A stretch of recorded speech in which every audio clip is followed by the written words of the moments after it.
Hey everyone, it's Alicia Atout, and welcome back to a brand new episode of She's with the Band. I am joined by my incredible co-host Tori Kravitz, and holy, this has been such a journey, such a crazy experience. I feel like every time we do these intros, we're just as psyched as the week before for who we're having on.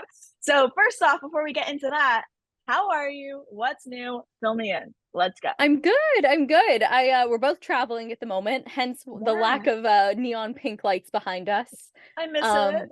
but I'm glad we still get to connect. We could take this podcast anywhere we want to go. So we're both traveling at the moment, but happy to be here. Yeah, and today's guest is a really cool one. So all good vibes around. What about you? Oh, things have been good. I just got back from a little vacation trip in the Bahamas. Like I've never ever seen water that's stunning before, and that's something you Yes. texted me about when I was there. So that was beautiful to soak in.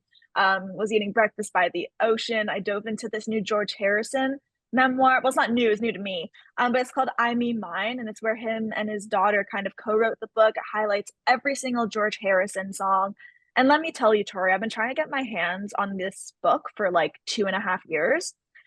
It's normally like $34. It's about Huh. 700 pages, but you can't find Wow. it anywhere. And whenever it's on Amazon, it always sells for like 150, $200, but it sells out. So when I was in Hollywood recently, I went to Amoeba Records and I found it for $12. Dude, I love Amoeba Records. Shout Yes. out to Amoeba. I went there to see the used play once when I was in LA. Oh my And gosh. I mean, what a historic, amazing record store. So many That's awesome artists amazing. have played there. Um, yeah, and I was actually there with Lisa Johnson, who photographed every single Warp Tour to ever happen, That's and so is just like cool. a rock history photographer. So I have very fond memories of Amoeba. Oh, I Very love cool. that. That's so cool. Yeah. Well, congratulations Uh, on finding your book. Thank you. I'm excited about it, and just other than that, life's been crazy. Obviously, we're hosting tons of new episodes for this show, bringing on new cool guests every week. I flew back to New York this week and, have dinner planned in the city tonight. I'm seeing my first ever Broadway musical tomorrow, so that'll be cool. Never Hey. done that, so we'll get down in some Wicked. So, yeah, all Oh, all good good choice. things. Is it? Good Okay, good. choice. Yes. No, you'll have an awesome time. Love New York as well. So Oh, enjoy. thank But you. before you can do that, we have some very important business to attend to, don't we? Yeah, we do. I think we should talk about who we're going to be chatting with today because Yeah. you and I have such a crazy history as rock journalists, music journalists. We've been doing this coming up on a decade. And you see some crazy stuff, you meet some wild people, and you also form some incredible memories throughout our love of music in general. So I feel like our guest today is absolutely going to relate to that. Hmm. And I'm excited to share with everyone, if they didn't know from the title already, that we are going to have Loudwire editor in chief Rabab Al-Sharif joining us on the show today. Yeah, yeah, definitely a callback to my past in music journalism as well, having contributed to alternative press for a short stint of time, which is where I met her. And I mean, I loved working with her during my time at AP. She's always been such a pro. And I think that's what's cool about this podcast is it is a little bit of like getting to recall who are the amazing women that I've genuinely worked with and crossed paths with that have stuck with me over time. And she's one of them. And then getting into my PR work that I'm in now, I remember, every rock band I work with wants to be on Loudwire. That's like the Of number course. one. It's literally Loudwire and KNOTFEST. Those are the two. And when it came time for me to reach out to Loudwire, I was like, oh my God, it's Rabab. Great. Yeah, it's And wild. so she's clearly done amazing things with her career. Loudwire being one of those leading outlets in the rock scene. I think she's just gonna have really cool insight. Not only for those who want to pursue music journalism, but also those who consume it, to get a little more of that behind the scenes on how it all works. I feel like so many people read these articles and they don't really know who's behind them, who's running the whole show. So we're definitely going to give them that insight and that inner behind the scenes look as we bring her on. So, shall we? Let's do it. Let's go.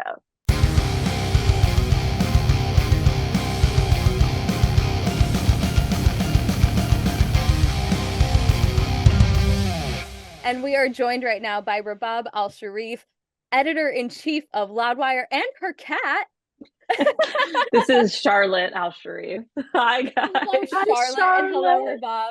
It has been so long since I've seen you. I know we're technically still virtual, but it is so awesome to have you on the podcast today. You're someone I've been wanting to have on for a very long time. So how are you? How's your day been? What's new? Welcome. Welcome. Thank you. I'm so excited to be here. It's like a really big honor that you guys want to talk to me of all people. So I'm excited to chat, and I really love the podcast and that you guys are talking to so many different women from different parts of the music industry. It's really cool to hear different perspectives. So hopefully I can give you guys a decent one today. No doubt about it. I mean, I think what's cool is, people who maybe aren't involved in journalism or for me involved in PR, you don't necessarily think about, you see the posts from Loudwire or these outlets, but you don't necessarily think of who's behind them.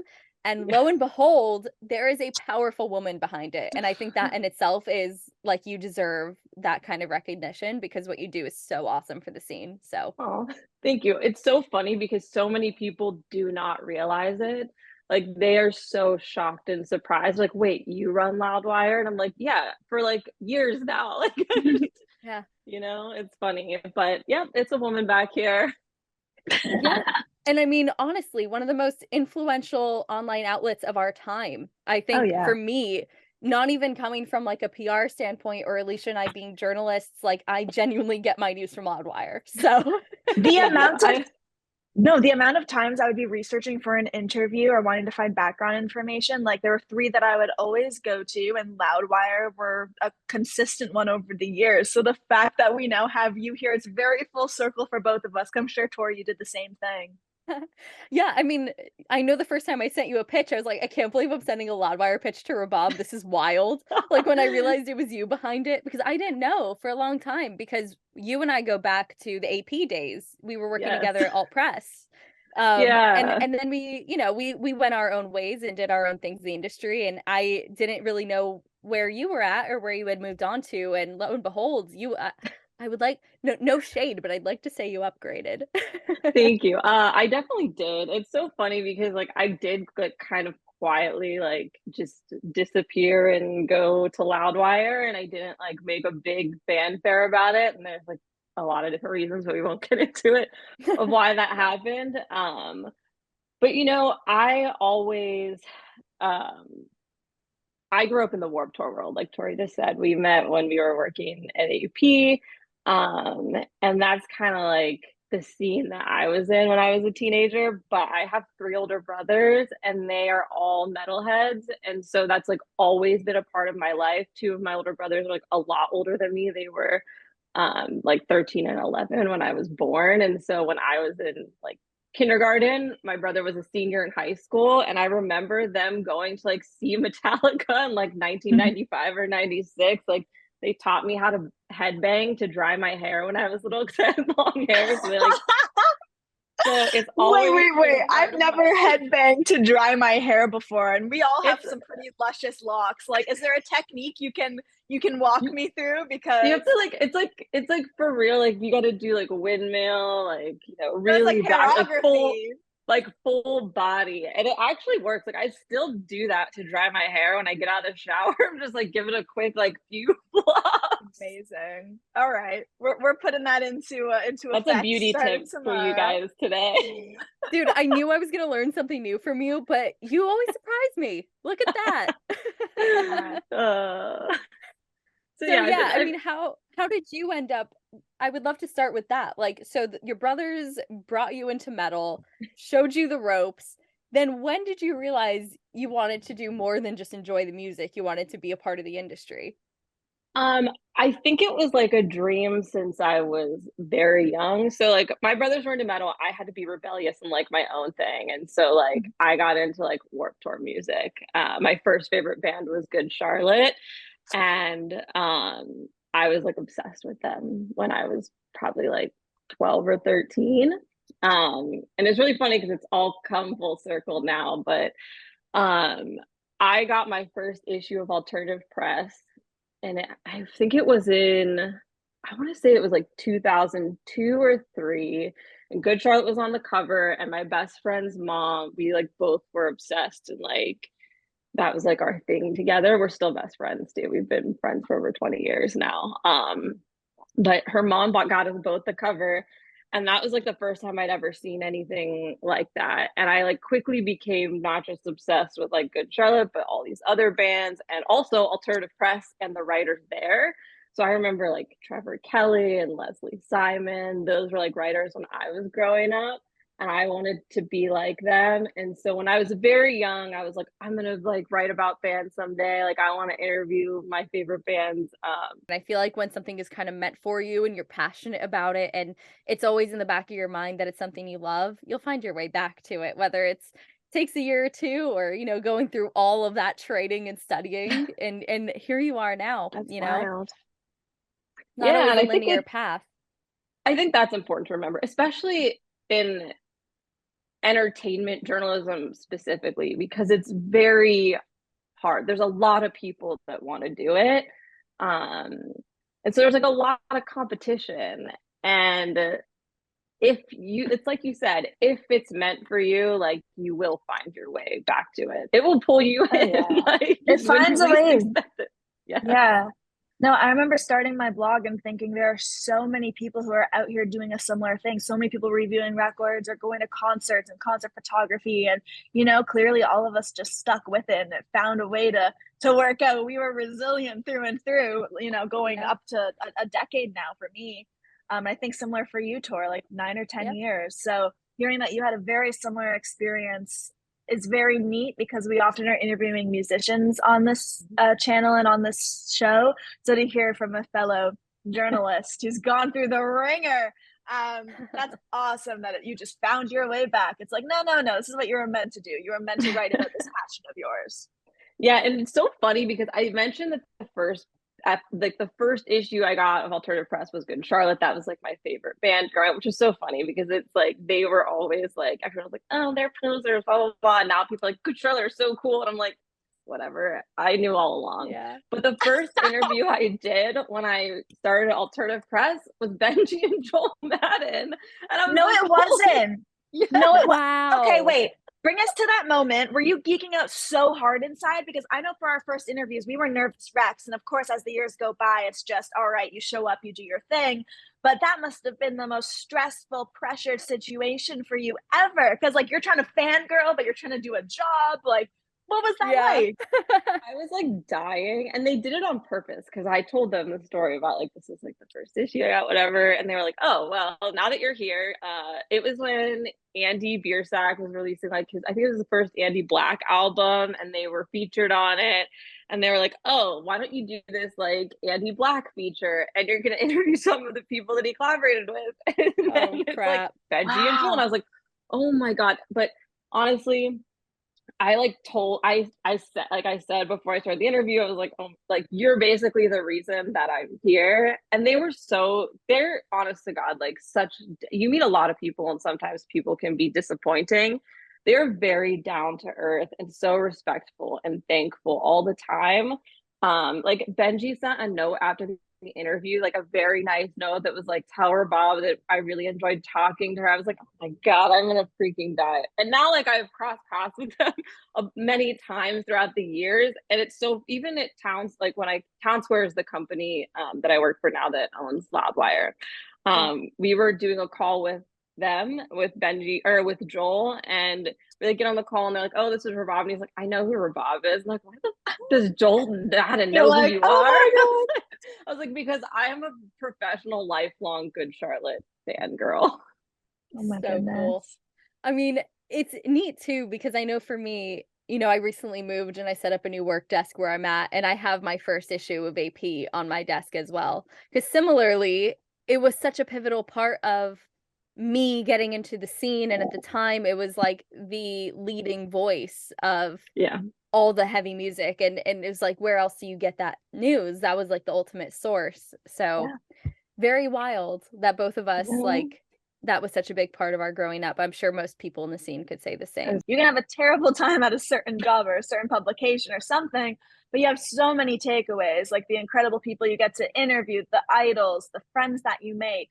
And we've obviously had the pleasure of having so many cool interactions with people we've looked up to over the years, thanks to just being in the wild world of rock journalism. So other than that first good sharp, I still can't believe it was your first one. Like, that's insane. But other than that first interaction, like, who are some standout artists and moments you've had over the years with people? Because I know for Tori and I, like, that's something we could go on about for forever. Sometimes you're just in front of somebody and you think, how is this my life? This is so neat. There's been a lot. I'm trying to think of like some specific ones. Like I did the APMAs for 2-3 years. I can't remember now. And so there you get to see like a lot of artists and like a lot of like maybe big artists even outside of the scene. And so that was really cool. I'm trying to think of like some memorable. It's just so funny. The ones I remember are all the ones that are just like super weird interactions or like bad interactions. Like the ones that stick out the most. What do you mean? So what do you mean by bad? Is that more so how the bands were maybe having a bad day on tour and they treated you? Did something go wrong where maybe like you fumbled a question? I'd love to know more about that because we've all had our moments. Trust me, girl. Guilty. I mean, like them saying weird stuff to you, and you're just like, "What the fuck is going on?" Like, did they really just say that? Like, I will not say what band or where I was at the time, but one time we were interviewing a band about tattoos, and he was talking about a tattoo that's like on his thigh, and I was after the interview, I was like, hey, just so that we can show it, do you have like any pictures of that tattoo? Or like I can go through your publicist, you can send it directly to me, whatever is easiest. He was like, I'll show it to you right now. And I was like, you're gonna take your pants off right now? And he goes, what? You don't look like a virgin. And I was like, what?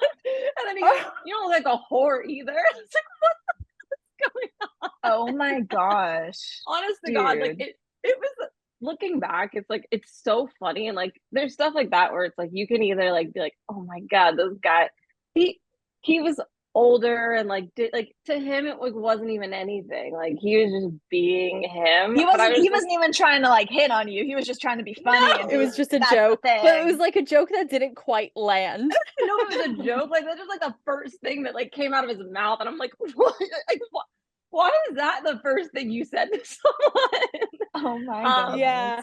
But they make such funny stories. I look at this, can I think of another like good interaction of someone? You know, honestly, Jonathan Davis from Korn was like one of the sweetest people ever. Like I really remember him being so just like grateful to be there and kind to all of the staff.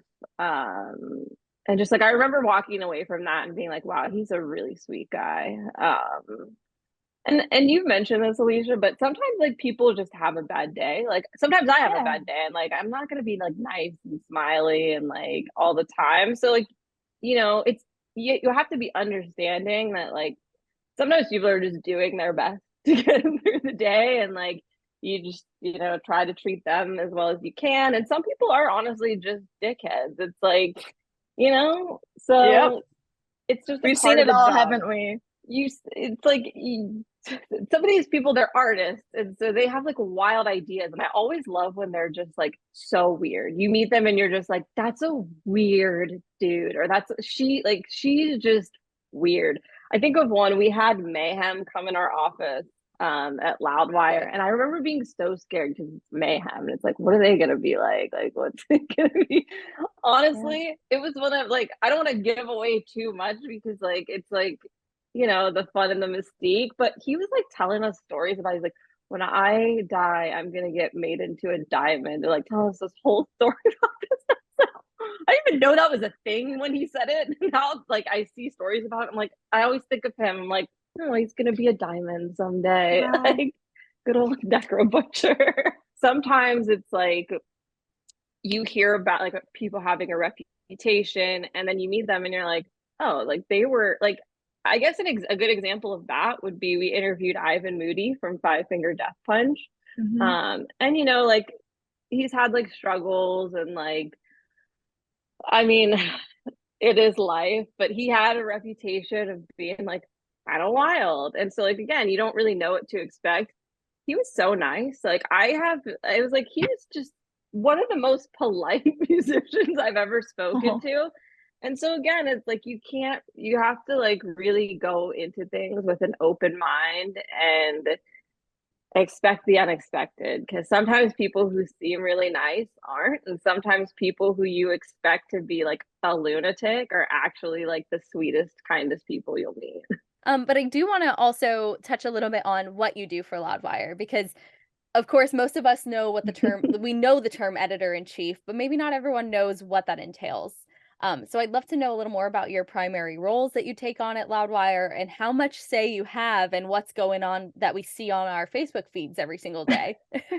Yes, so technically my job at Town Square, which is again the company that Mhm. owns Loudwire, is executive editor. And so I oversee not just Loudwire, but two of our other national entertainment brands.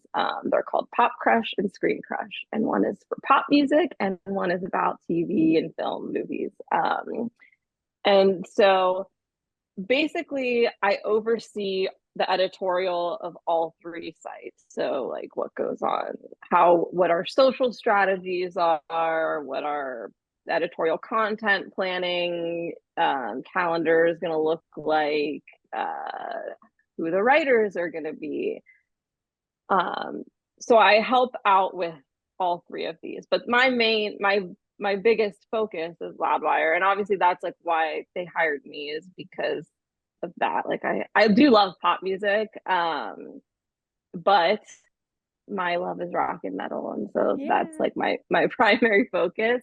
And so for Loudwire, I mean, basically, I try to give our staff um, freedom in choosing like what they want to write about, and I just try to help them find a way to make those things interesting to like large group, like um The masses. the masses, right? And so like again, if we're gonna write about death metal, we also have like Five Finger Death Punch bands and like Godsmack and like all this like hard rock, like radio rock. And I think that's kind of what makes Loudwire a little bit different from there are a lot of metal sites and blogs. And even when I came, it's gotten a lot broader since I've come. Before I came, it was primarily just like hard rock, radio rock, and metal. And like they wanted to do like a lot of underground extreme metal stories. So I was like, that's cool. And there's definitely a way to do this that I think a lot of people will be interested in, but we just have to like change our strategy of how we're presenting things a little bit. But they weren't covering very many like Warped Tour bands or like pop rock stuff like My Chemical Romance or like Panic at the Disco or Fall Out Boy or Paramore. They would cover them here or there, but like not really. And so that's like one thing I was like, we have to think about, if I'm going to go to a rock festival, all of these bands are playing. So why are we only covering half of them? Yeah, cool. These people are fans of, they might be a fan of, I mean, I'm wearing a Cannibal Corpse shirt today, and I told you guys that the band that got me here was Good Charlotte. So people are very multifaceted. Like they Yeah. like a lot of different things. And so really just branching out our content, and it's a lot. Like I oversee, like we're revamping our YouTube strategies right now. I have to look at stats and like a lot of, like how is our SEO doing? What areas do we need to get better in? What can we do to make those better? Why is our Facebook engagement dropping? We need to add more posts like XYZ. Oh, Twitter is melting down. They're changing everything, their entire algorithm. What are we going to do about that? Yeah. So yeah, it's basically overseeing the whole brand of Loudwire. You know what? Yeah. I haven't really spoken on this little like tiny tidbit, but I also went to school for journalism, and the school I went to at the time was a bit old-fashioned, where social media wasn't considered a part of journalism, or you weren't a real journalist if it was all on YouTube and things like that, right? Spicy take, especially these days Yikes. where like what you're saying, everything has to be considered for social media, everything has to be considered for like mass consumption. It's not just it's not just about journalism ethics anymore. It's like SEO and all these other There's things. so much more to it that you have to consider. And at first, you just look at it at the surface. Like I remember going into interviewing, literally thinking, "Oh yeah, you just show up, you talk to your favorite band, it's great." Wouldn't And that like, be cool? hell no. Wouldn't that There's be nice? hours of research, the networking, the connections, shit falling through. There's the listening. Like Editing. there's so editing, making once the you graphics for the beginning of your intro, your channel icon. Like it's literally, it doesn't end. And then once you what master you're that, posting daily on your feed to keep people interested in you. yes, everything. It's chaos. It's a lot. It's a lot. And then once You you have to be a jack of all trades. Once you overcome all of those hurdles, then you have to figure out if you're doing it for YouTube, okay, what's the right title? What's the thumbnail that's going to get the most engagement on what hashtags do I use that people don't even see, but I'm using for the algorithm underneath YouTube? Did I follow all of the checklists that I found on the internet that I had to spend hours outside of researching music? I had to spend hours researching like how to optimize your YouTube videos. Like it really takes a lot. And so that's why I'm saying like it's not enough to just be like, I love music. You have to like really love the culture and really like be dedicated to being a part of a community where you're going to talk about this stuff all the time. And sometimes you get tired of talking about it. Yeah. The journalism nerd in me has one more question before we get into our big finale segment. No pressure. But you know, I think there's so much responsibility with running a publication like Loudwire because in a way, these really big outlets are controlling the narrative around rock music. You know, although the bands now have their own voices on social media, a lot of the first source comes from Loudwire or KNOTFEST or these sites that are really the first ones to let out a piece. So I would love a little bit of your insight real quick on what are some of your biggest no-nos that you see in rock journalism that could have a negative impact on the scene. And on the other hand, some positive practices that you think every outlet could do more of that could help us have a bit of a healthier scene. Yeah, no, wow. We've seen a lot over the years. We've probably done a few of them. I will say some no-nos of things I see full well knowing that Loudwire has probably done all of them at some point. And that's okay, because it's like, that's how you learn. And that's how you figure out what works and what doesn't work. So no judgment here, because we're all learning together. So it's really hard because it's so important to get things up fast, right? Or to be first. And also, like Tori mentioned, she went to journalism school. I went to journalism school, and worked for like a local paper, which again, like I think everyone should have to do that to be a journalist because you just like you learn a lot about practices and how to do things like get police records or request public information requests, which you unfortunately have to do sometimes in this field. I think it's hard to it's hard to slow down and just like really have time to think things through. And I think that's the biggest difference between online journalism now and when newspapers were a bigger thing. You had more time to research and really consider stories and check sources. And I say that as like, that's terrible that we move so fast that we don't do that. But sometimes there's like this hive mind online that's like, why aren't you writing about this? Why did you make your headline like this? Why are you protecting this person? And that's coming from people who maybe don't quite understand that there's like legal ramifications. You can get sued. Like as a journalist, I could have to sit on a stand and have to defend myself. Like, and you never want to do that because A, it's stressful, and B, cost your company or yourself a lot of money. And so I think one of the things that's hard is like I see a lot of stories go up that maybe necessarily weren't ready to be told yet. And that's not just music and not just metal. That's like everything. It's just like the way that journalism is now. You have to be the one that had the scoop. That's literally it. And it's like high risk situations because like if you're wrong, you think about, I see things happen. Like I can't think of like a specific example right now, but it can happen where a story goes up about someone doing or saying something, and then the person that accused them comes back, and I'm not talking about like huge things like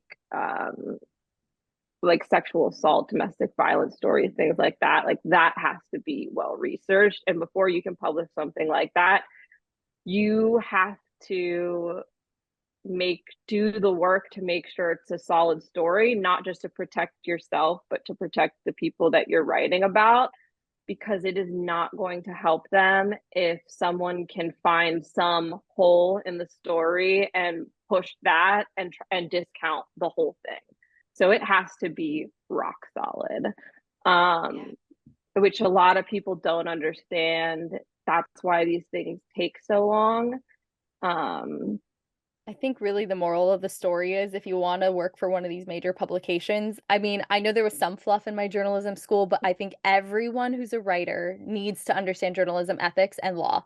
I think those are like the two things that anyone who's publishing anything on the internet and calling it factual has to do. Used to know. And it wouldn't it be nice if that's how it was? It would be the dream. So I guess you know what, the internet would be a very calm place if we all did that, wouldn't it? Yeah. Yes. And then the other big no-no is like a little bit less heavy. Like that's just like something I want to bring up because it's like I see so many I see fans come at publications, and it's like you have to understand that like a lot of people's livelihood is at stake here, and these are not, it's not, you can't just throw things like that out lightly. It's not like posting a tweet to post an article. No, right. It's different. You're coming out saying things. these are the facts, A, B, C, D is Y. And then when it comes back to people who read that, it's two things. One, they think, okay, we can trust this publication with this, and then it's all nonsense sometimes. Then the other thing that's kind of frustrating is even if you come out afterwards and say, no, this was falsely reported, people sometimes don't see that second article. So in their mind, that person will always be guilty, or that person will always be this. It's like, oh, weren't they canceled for some reason? And people like don't even remember the reason, but they're like, aren't they like canceled? And I'm like, stigma. This really affects people. So yeah, it's huge. I wish, and plus, like, people need to trust Loudwire and the things that you come out with. And so, yeah, there has to be due diligence so that also you don't always have to be backtracking like that or second articles, you know? For sure. A lot of people take what these outlets post as fact. So yes. So sometimes we might be a little bit later on certain things, but there's a reason why. It's for good reason. So everybody calm your horses. Chill out. Just wait. It's like the pitchforks are out, man. The internet is like looking for somebody to go after like every single day. Every minute of every hour they are. It's never going to change, unfortunately. Usually, like, the other thing is like I want the header images to reflect diversity as well. So like we'll update a lot of older ones, and like sometimes there is a woman or a person of color in the list, but they might just not be on the header image. And so sometimes like it's like, okay, well, our homepage is literally all, again, white dudes. And again, there's like a lot of white dudes in rock. I'm not saying there's not going to be a lot. Like, of course, it's like, and again, not trying to force things, but it's taking that extra second to think like, wouldn't it be nice if there was a woman on the homepage all the time, or like a person of color? And so I think just doing that, it changes a lot. And like I said, again, it's not putting people that were places where they don't deserve just for like the sake of diversity. It's like, we genuinely have a diverse scene now, so we may as well show it off. I mean, that's exactly what we're doing with this podcast. You know, it's like, let's put a little bit more of it at the forefront because it does exist. It's out there. And just giving the same platform that it deserves. Yeah, you know? Sure. And beyond just like, I also hate lists that are like the best front women of all time, or like the best female this, or like the the token story where it's like, okay, they're not in like the regular list of the best vocalists, And but then we're gonna number make one, them I wonder second. if it's Haley Williams. Always number one in We my love heart, her, but no shade, but like, Yeah. Oh no, there are she's like other our vocalists. favorite. but Love you, yeah. Haley. Sorry. Also, it's so funny you say Haley, because I think about like every band with a female vocalist. I had to band writers. I was like, I swear to God, if you turn something into me that compares them to Paramore just because they have a female vocalist, I'm gonna fucking lose it. Like, Yeah.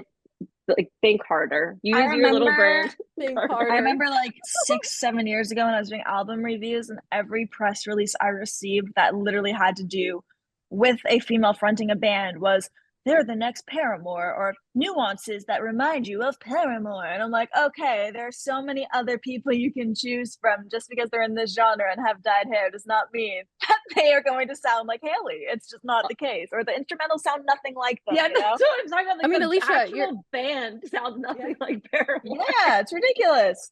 But Alicia, you have red hair. You're sounding a little like Haley Williams today.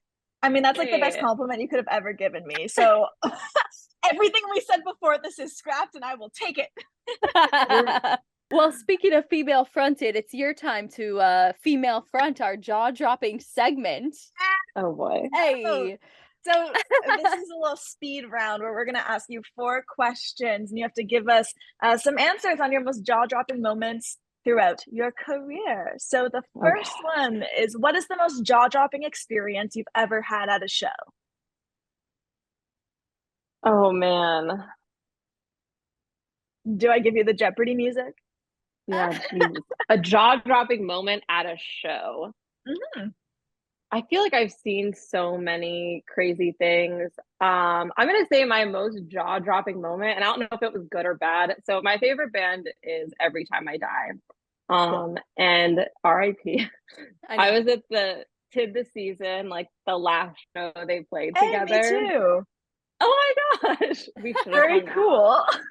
Well, at the end of night 2, I just stood there and my mouth was like hanging open, and my friend was like, "What's wrong?" And I was like, "I don't know, that felt weird. Like, I feel like I just saw something that's like, that felt very like final. Like, I could tell I had my senses." So that was probably like the most jaw-dropping. Again, don't think it was like necessarily good. I mean, it was good. It was a great show, but I knew deep down in my heart that was interesting. Yeah. I'm coming to you for my next predictions. Like, if I'm like, oh, Rabab, I'm kind of worried this band is gonna break up. Can you like use your senses? Use your magical senses. I've been right about a lot of those things before. Have you? I don't know what it is. I got some intuition. Okay. Well, next one here. Most jaw-dropping misstep early in your career and the lesson that you learned from it. A jaw-dropping misstep. God, I screwed up so many things. I'm trying to think of like a specific example. Yeah, so I think from my first job in the music industry, I would caution people to just like trust your gut, and if something feels like it's wrong, don't let people make you believe that it's normal. There's like a lot of gaslighting that can go on in some pockets where people will take, there's like, I will say, it didn't always happen to me, but I saw it happen to people around me where people would question things like, oh, I don't know if we want to hire her. I think she just dates a lot of guys in bands. And they're just like, well, we have to think about these types of things. Or like, so-and-so is making this artist uncomfortable. She's being a fangirl. And like, especially towards women, about how your behavior, it's under a microscope, and there will be people that will try to make you think that that's just like how it is, and it's not. And you don't, like, you should call those people out, because again, I've seen a lot of that, and I've seen a lot of like, well, doesn't she just like sleep with a bunch of guys in bands? And I was like, first of all, I don't care. Why would I? How is that pertinent to anything we're discussing right now? And also, I've never heard you talk about who any of the men here sleep with, so that seems a little bit weird. So yeah, you'll see stuff like that you're like, this is uncomfortable, I guess. So yeah, if something feels uncomfortable, don't let someone make you think that it's normal or things should just be that way, because even though it might be the way that that person thinks things are, like that is not how things should be. So yeah, if you don't feel comfortable speaking out about it, like, or speaking up in the moment, you should find someone that you trust and can talk to and get some advice about like how to approach that situation. And maybe sometimes someone just needs a gentle reminder that what they're saying is bullshit. That can work too. So, Very yeah. well put. Yeah, we second all of that. Big time. Big time. Thank you for that. Yeah. Next up, the most jaw-dropping female that you would love to work with. oh, there's so many people that I want to work with. We talked about Hayley Williams already, and I feel like it's such a cliche answer to give, but there's a reason that that she is so beloved, and it's partially because I think she is so down to earth and honest in a way that's not like I'm gonna divulge everything, but more of like a very self-reflective, I think, and self-aware, and just really thoughtful in how she speaks. And so I've never gotten to interview her, and I've always thought that like if I could have like 2 hours to just like talk to someone, I feel like she would be such an interesting person to talk to with like such interesting insights, because you can just tell that she's spent a lot of time thinking about like who she is and how she wants to do things and how she wants to be perceived and what she wants to share with the world and what she doesn't want to share with the world. And like always giving off the vibe of like she knows she's not perfect. None of us are. And it's always just like, I'm just trying to learn and figure this out as I go. And I think Totally. I really appreciate that, because a lot of times like we feel like we have to have all the answers, or I'm going to be 100% honest with you. I tell people this all the time. Like I have gotten here like where I am by just honestly going for it. Like I have had no idea what I'm doing most of the time. Like I got put into roles that I like I didn't know what to do. Like I had never done music journalism when I got a job at Alt Press, but I was like, all right, let's go. Like I'm gonna figure this out. I'm gonna do it. I know a lot about the internet, and I care a lot about these artists in this culture, and I think I can find interesting ways to cover it that people will like. And sometimes people like it, and sometimes people don't like it. And I feel like me and Hayley Williams could find some common ground on like what it's like to just go for things and get feedback in real time on the internet from people. Like, yeah, I feel like we need to go deep. I'm thinking about this one time, some guy, since we're talking about women in podcasts, a writer, and it was a female writer. I won't say who it was. I don't know her, but she said something about like how it sucks that there's no female editors at any of these metal blogs. And I was like, it sucks that no one remembers that there is one. I didn't say that, but I was just like, oh, hey, I'm here. I'm the editor of Loudwire. And some guy responded to it and was like, oh, white feminism is so boring. And I was like, first of all, my name is Rabab Al-Sharif, so cool. Yes. Second of all, you're literally a white man, and you're gonna sit here and like tell me like what, like that I shouldn't say something because I'm just like I'm literally just trying to point out that like we want more women to be editors of metal publications. There is one, and that's how you talk. Like, yeah, I don't know. Yeah, that's messed up.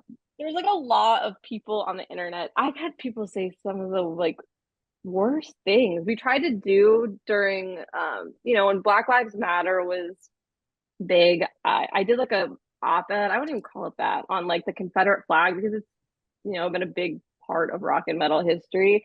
Just being like, this is like not a question or a debate. Like it is racist, and here's why. Like here are the reasons why. It's not like a matter of opinion or how you feel or whatever. It doesn't matter if it's a symbol of rebellion to you. Like it is just racist, and there are a lot of like factual reasons of why.